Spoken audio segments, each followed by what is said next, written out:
Hello guys, welcome back to my channel Surya clips. Okay, ரொம்ப time waste பண்ணாமல் நம்ம இன்றைக்கி வீடியோக்குள்ளாடி போயிடலாம். இன்றைக்கி நீங்கள் வீடியோவில் பார்த்துட்டு இருக்கும்போது உங்களுக்கு தெரியும், இன்றைக்கி ஃபிஷ் கறி பண்ண போகிறோம். ஃபிஷ் என்ன மாதிரி பண்ண போகிறோம் அப்படிங்கிறத பார்க்குறோம். இங்கே கன்னியாகுமரி மாவட்டத்தில் எல்லாருமே இறால் மீன் கிடச்சாச்சுன்னா ஒரு தீயல் மாதிரி வைப்பாங்க. நான் அதை கொஞ்சம் ஒரு டிஃப்ரெண்ட்டாக பண்ணியிருக்கேன். உங்களுக்கு பிடிச்சிருக்கான்னு பாருங்கள். அதுக்காக கொஞ்சம் இறால் எடுத்து அதை நல்லா க்ளீன் பண்ணி வச்சுருக்கேன். அதில் கார்ன்ஃப்ளவர் போட்டிருக்கேன், சால்ட் போட்டிருக்கேன், மிளகாப்பொடி போட்டிருக்கேன். அப்புறம் ஒரு லெமன், ஒரு ஹாஃப் லெமன் பிழிஞ்சு ஊற்றி நல்லா பிசைஞ்சு வச்சுக்கலாம். இதை நல்லா பிசைஞ்சு இதை என்ன செய்துக்கலாம்னா கொஞ்சம் அது ஊற வச்சுக்கலாம்.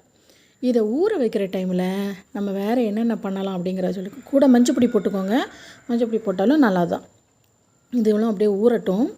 அதுக்கப்புறம் வேறு என்னென்ன தேவைன்னா கிராம்பு, பட்டை, ஒரு திரளி இலை, pepper powder, garam masala, chilli powder, மஞ்சள் பொடி.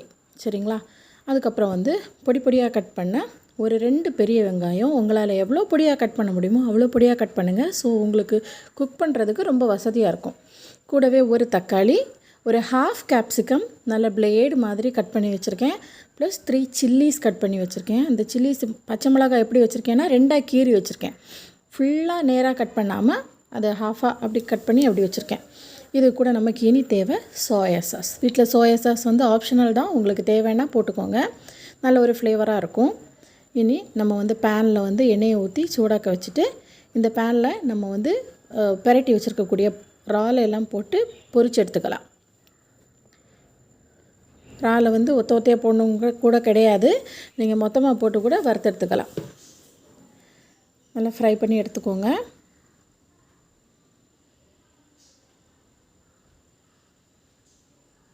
இறால் பிடிச்சவங்க இந்த வீடியோவை லைக், ஷேர் அண்ட் சப்ஸ்கிரைப் பண்ணுங்கள். ஸோ இந்த டிஷ் உங்களுக்கும் ரொம்ப பிடிக்கும்னு நான் நம்புகிறேன்.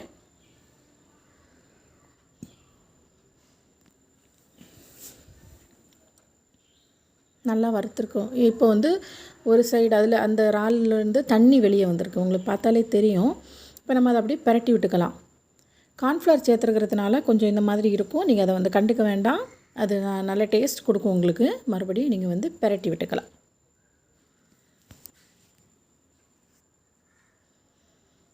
பாருங்கள், ப்ரான் ஃப்ரை ஆகிடுச்சு. இனிமேல் இதை எடுத்து வேறு ஒரு தட்டில் மாற்றி வச்சுக்கோங்க.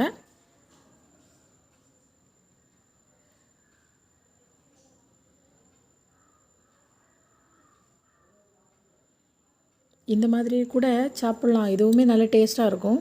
இருந்தாலும் நான் ஒரு கிரேவி பண்ணணும்னு நினச்சிருக்கிறதுனால அந்த கிரேவிக்கான மிச்ச ஐட்டம்ஸ் எல்லாம் ரெடி பண்ணணுமே. அதுக்கு ஃபஸ்ட்டு ஸ்டெப்பாக தான் இந்த ப்ரானை நான் வறுத்து வச்சுருக்கேன். ஃப்ரை ரெடி ஆகிடுச்சு, வச்சிடலாம். இனி அதே ஆயிலில், அதே பேனில், அதே ஆயிலே நம்ம எடுத்து வச்சுருக்கோம் இல்லைங்களா, கிராம்பு, பட்டை, அந்த இலை இதெல்லாத்தையுமே போட்டு கூட அந்த வெங்காயம், தக்காளி இதெல்லாம் போட்டு வதக்கிறது தான் மெயின் வேலையே. ரொம்ப ஈஸியாக இருக்கும், உங்களுக்கு ஈஸியாகவே செஞ்சிடலாம். எல்லாருக்கும் பிடிக்கும், குழந்தைங்க வரைக்கும் விரும்பி சாப்பிடுவாங்க. கறிவேப்பிலை, கட் பண்ணி வச்சுருக்க பெரிய வெங்காயம் சின்ன சின்னதாக கட் பண்ணி வச்சுருக்கிறதா போட்டுடலாம்.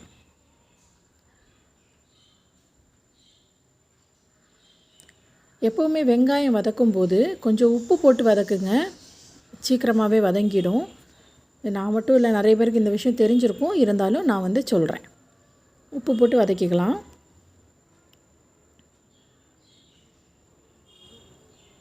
இப்போ ஒரு கொஞ்சம் வதங்கியாச்சு. இந்த டைமில் என்ன செய்துக்கலாம்னா பச்சை மிளகும், கேப்சிகம், குடைமிளகாய் அதையும் ஆட் பண்ணிக்கலாம்.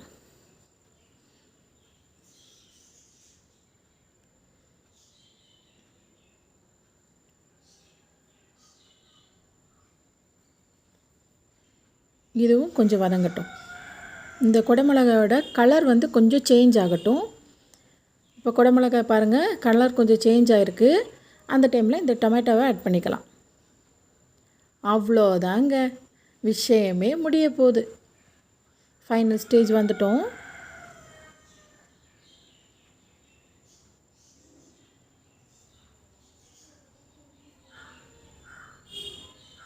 பாருங்களேன், சீக்கிரம் மூடி போட்டு வேக வைக்கிறதுனால சீக்கிரமாகவே வெந்துடுது. லாஸ்ட்டாக தான் இந்த மசாலா ஐட்டம்ஸ் எல்லாம் சேர்க்கணும். ஃபஸ்ட்டே சேர்த்திங்கன்னா உங்களுக்கு இந்த வெஜிடபிள்ஸ் எல்லாம் குக் ஆகாது. ஸோ நீங்கள் லாஸ்ட்டாக சேர்த்திங்கன்னா இந்த வெஜிடபிள்ஸ் எல்லாம் குக் ஆனதுக்கப்புறம் இதையும் போடும்போது இதோட ஸ்மெல்லும் நல்லாயிருக்கும், ஓவர் குக் ஆகாமல் இருக்கும். இந்த மசாலாஸோட ஸ்மெல் வந்து ஃப்ளேவர் நல்லாயிருக்கும். ஒன்று மிஸ் பண்ணிட்டேன், இஞ்சி பூண்டு பேஸ்ட்டு, சாரி, அதை இப்போ ஆட் பண்ணிக்கலாம்.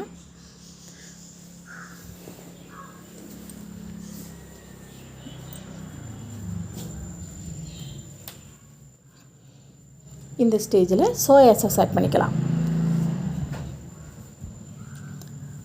சோயா சாஸ் ஆட் பண்ணிக்கோங்க.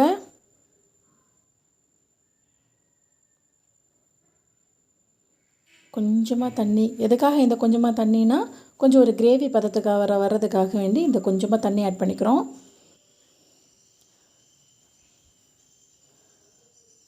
அவ்வளோதான். இனி நம்ம வந்து பொரித்து வச்சுருக்கக்கூடிய இறாலை வந்து மிக்ஸ் பண்ணிவிட்டு இதை அப்படியே ஒரு 5 மினிட்ஸ் அப்படியே ஊற போட்டுருங்க.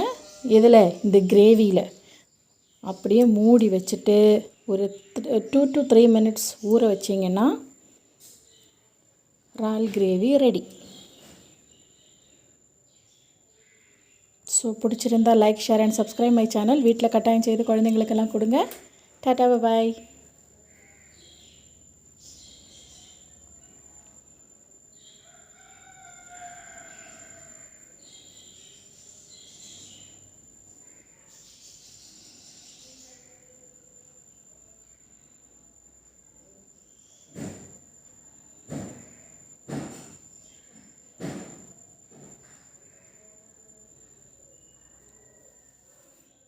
நாக்கில் எச்சி ஊறுதா?